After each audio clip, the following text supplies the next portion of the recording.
নমস্কার সবাইকে, welcome to my blog. আর আজকেও কিন্তু অন্যান্য যেমন উইকডেজগুলো হয় তেমনই আজকে শুক্রবার দিন আমাদের যেহেতু দুজনেরই বেরোতে হয় সকাল সকাল, তাই জন্য সকালে উঠে ছেলের জন্য প্রথমেই টিফিন করব। ম্যাগি বানাবো ভেবেছি আজকে, জলটা বসিয়ে দিয়েছি। তো ওখান থেকে কিছুটা জল উঠিয়ে নিজেই আগে গরম জলটা একটু খেয়ে নিলাম, আর বাকি জলটা ফোর মধ্যে কিন্তু একটু নুন দিয়ে এবারে ম্যাগিটা দিয়ে দেবো। ম্যাগি এইভাবেই বানাতে হয়, কারণ এর থেকে সোজাভাবে যেটা হয় সুপিভাবে জল দিয়ে, ওইভাবে তো আর আমার ছেলে খায় না। তো যতক্ষণ ম্যাগিটা হচ্ছে ততক্ষণ আমি এদিকে ভাতের জন্যে চালটা ভিজিয়ে রাখি, তাহলে কিন্তু একটু রান্না করতে সুবিধেই হবে। আর ম্যাগির মধ্যে দেবই যে একটুখানি পেঁয়াজ, একটুখানি টমেটো, আর এই যে 1 কোয়া মতো রসুন। 1 কোয়া রসুনটাকে দুটো ভাগে ভাগ করা, আর একটুখানি গাজর, ওটা কিন্তু আমি গ্রেট করে দেব, তাই জন্য এইভাবে রেখে দিয়েছি। এবার কড়াইতে রসুনটা একটুখানি তেলের ওপর দিয়ে পেঁয়াজটা দিয়ে এরপরে টমেটোগুলো দেব, যেভাবে আর কি ম্যাগি রান্না করা হয় তো সেভাবেই করছি। যা হোক, আর আজকের দিনটা হচ্ছে বিশেষ করে একটু সকাল থেকেই বেশি ব্যস্ত বা উত্তেজনা এই জন্যেই, কারণ আমাদের কিন্তু এই যে ঘটনাটা কয়েকদিন আগে ঘটে গেছে আরজি করে, সেই ঘটনার প্রেক্ষিতে আমরা এমনিও সবাই মিলে হয়তো রাস্তায় বেরিয়েছি প্রতিবাদ করতে, বা অন্যরাও বেরিয়েছে, কিন্তু আমরা আমাদের পেশাগত দিক দিয়ে, মানে হচ্ছে আমরা স্কুলে পড়াই বা টিচার হিসাবে কিন্তু আমরা সেভাবে রাস্তায় বেরোইনি। যদিও একটি টিচার সংগঠন, অবশ্যই তাদের একটা রাজনৈতিক পরিচিতিও আছে, তারা একটা লম্বা মিছিল, অনেক লোক হয়েছিল, সেটা বেরিয়েছিল, কিন্তু আমরা যেহেতু কোনো সংগঠন বা কোনো রাজনৈতিক সংগঠনের সাথে যুক্ত নেই, তো আমরা অরাজনৈতিকভাবে বেরোয়নি। সেজন্যে বহরমপুরের যে সমস্ত গার্লস স্কুলগুলো আছে তাদেরকে বলা হলো যে সবাই মিলে একটা ডিসিশন নেওয়া হলো, আজ বেরোনো হবে স্কুল থেকে। কিন্তু অনেকেই বলছিল তারা মেয়েদেরকে নিয়ে বেরোবে, কিন্তু আমরা স্কুল আওয়ারে হলে অবশ্যই মেয়েদেরকে নিয়ে বেরোতাম, কিন্তু ছুটির পরে গার্জিয়ান সহ মেয়ে নিয়ে বেরোনোটা সেটা একটু আলাদাই মানে দায়িত্বের মধ্যে পড়ে যায়। তো আমরা ভাবলাম যেহেতু বড় মেয়েদেরকে নিয়ে ছুটির পরে আমরা নাইবা বেরোলাম, সেটা ওরা যদি নিজেরা বেরোয় বা ওরা যদি মা বাবাদের সাথে বেরোয় সেটা আলাদা ব্যাপার, এই জন্যে আমরা নিজেরা যাব। আর যদিও যাইনি সেটা খুবই ভালো করেছি, সেটা কেন বলছি যে ওদেরকে না নিয়ে গিয়ে খুব ভালো করেছি। যা হোক, এইসব করতে করতে সকালে কিন্তু মোটামুটি একরপস্ত যুদ্ধ হওয়ার পরে ছেলেকে স্কুল দিয়ে এসে ভাত বসিয়ে দিয়েছি, আর এদিকে আজকে করবো একটু ডাল। তো ডালটা নিয়ে কিন্তু এরপরে ধুয়ে এটাকে সেদ্ধ বসিয়ে দেব। আর আজকে খুব বেশি রান্না আমি করব না, যা ছিল তারপরে বাকি রান্না সব মা করেছে, কারণ মা বললো থাক আমি আজকে করছি। তা আমি আর জোরজার করিনি, কারণ আজকে আমার শাড়ি পরে যাওয়ার তাড়া আছে, এই জন্য আমি শাড়ি বের করে নিয়েছি, একদম রেডি প্লিট করে তারপর স্নান করে এসে খেতে বসে গেছি।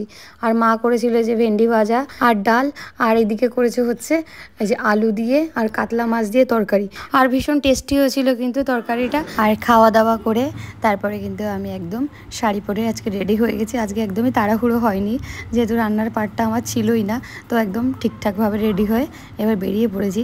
আর শাড়িটা এমনই পরেছি যাতে বৃষ্টি হওয়ার প্রচণ্ড চান্স আছে, আকাশে প্রচুর মেঘ, আর আমি দেখলাম গুগল ওয়েদারেও যে বৃষ্টি হতেই পারে, সেজন্য সেরকমই শাড়ি পরেছি, ভিজলে কোনো অসুবিধা নেই। একটু আমার গাছগুলোকে দেখে নাও, দেখো প্রচুর ফুল ফুটেছে এখন, যেহেতু পর্তুলিকা সিজন, তো প্রচুর পর্তুলিকা। আর এই যে এটা একটা থোপা পর্তুলিকা, তো অনেক, আর প্রচুর পাতাগুলো সুন্দর সবুজ হয়ে আছে, যেহেতু বর্ষাকাল সেই জন্য। আর দিকে নয়নতারা।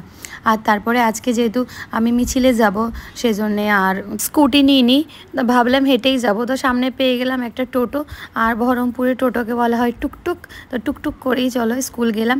আর স্কুল শেষে যখন আমরা এই যে স্কোয়ার ফিল্ডের ওখানে গেছি তখন কিন্তু প্রচণ্ড বৃষ্টি হতে শুরু করেছে, আর অলরেডি এখানে আরেকটা সভা চলছে।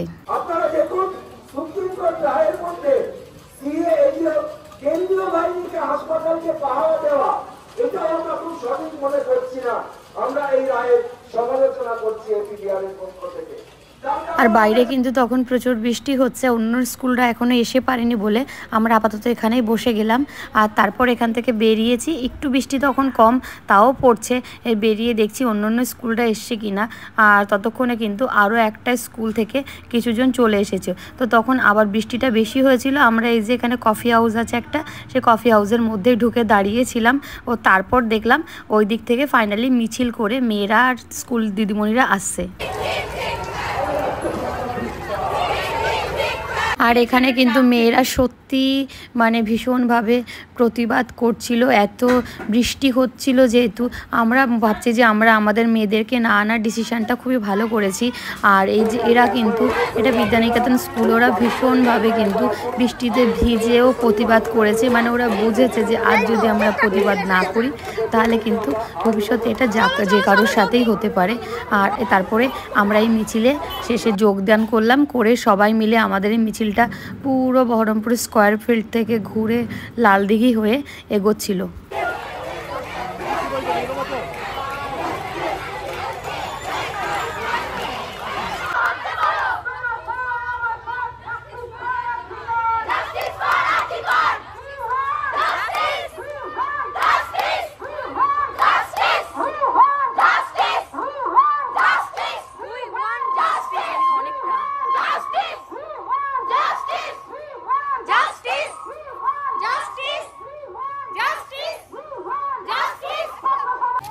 চাবি তো নেই, ও নে তালা খোল। আর মিছিল থেকে এসেছি যখন দেখছি আমার কাছে চাবি নেই, মা গেছিল ছেলেকে নিয়ে যোগা ক্লাসে। তার মানে আমি 5 মিনিটের বেশি এখানে বাইরে দাঁড়িয়েছিলাম, তারপরে ওরা এলো। 5 মিনিট, বেশিক্ষণ না, 5 মিনিট। ওইটা দিয়ে দাও একবারে, দেবো আগে খুলে দিয়ে নি। চ, বাপরে বাপ।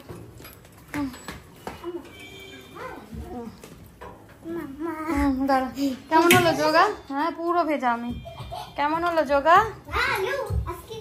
আমি ভেবেছি মনে হয় যাবি না, বৃষ্টি যা হচ্ছিল। লোকজন আসনি,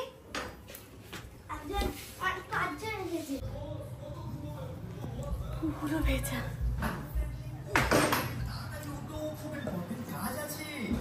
আর আজকে মিছিলটা কিন্তু পুরো ভিজে ভিজে হয়েছে। তো যা হোক বাড়ি এসে ফ্রেশ হয়ে এই যে চা নিয়ে বসেছি। আজ এই পর্যন্তই।